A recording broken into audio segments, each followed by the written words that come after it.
রাসূলুল্লাহ সাল্লাল্লাহু আলাইহি ওয়াসাল্লাম বলতেছেন যে যখন মুমিনের মৃত্যুর সময় হয় তখন মালাইকারা আসেন জান্নাত থেকে কাফন নিয়ে, তারা তার সামনে এসে বসেন। তারপর মালাকুল মউত আসেন এবং তখন তাকে বলা হয় যে আপনি আজকে আনন্দিত হন, আপনি আজকে খুশি হন, আপনার রব আপনাকে যে প্রতিশ্রুতি দিয়েছেন সেটার সময় আসছে। ইয়া আইয়াতুহান নাফসুল মুতমাইন্না ইরজি ইলা রাব্বিকি রাদিয়াতান মারদিয়া, যে হে প্রশান্ত আত্মা, যে আপনি আসেন সন্তুষ্ট হয়ে এবং আল্লাহর সন্তুষ্টির পাত্র হয়ে, এবং সেই সময় তার রূহ তার বডি থেকে বের করে নেওয়া হয়। এবং এটা কিভাবে হয়?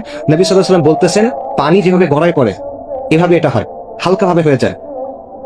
আর যখন ফাসেক ফুজ্জার মারা যায় বা কাফের মারা যায় তখন তার কি অবস্থা হয়? মালাইকারা আসেন জাহান্নাম থেকে কাফন নিয়ে, তারা তার সামনে এসে বসেন, মালাকুল মউত আসেন এবং তাকে তখন বলা হয় যে বের হয়ে আসো আজকে তুমি অবাধ্য বান্দা, আল্লাহর রাগের দিকে তুমি বের হয়ে আসো, আল্লাহর শাস্তির দিকে তুমি বের হয়ে আসো। এবং তার রূহ তখন কবজ করা হয় এবং তার রূহ বের হয়ে আসতে চায় না। এবং এটা কেমন হয়? নবী সাল্লাল্লাহু আলাইহি ওয়াসাল্লাম বলছেন ভেজা তুলার মধ্যে যদি একটা কাঁটাওয়ালা ডাল ঢুকানো হয় এবং এটা যখন টেনে বাইর করা হয়, এই প্রসেসটা এরকম। আমি যদি ভেজা তুলার মধ্যে কাঁটাওয়ালা ডাল ঢুকাই বের করে আনার সময় কি হবে বলেন? ছিঁড়ে বের হয়ে আসবে, এইভাবে রূহ বের হয়ে আসবে তখন।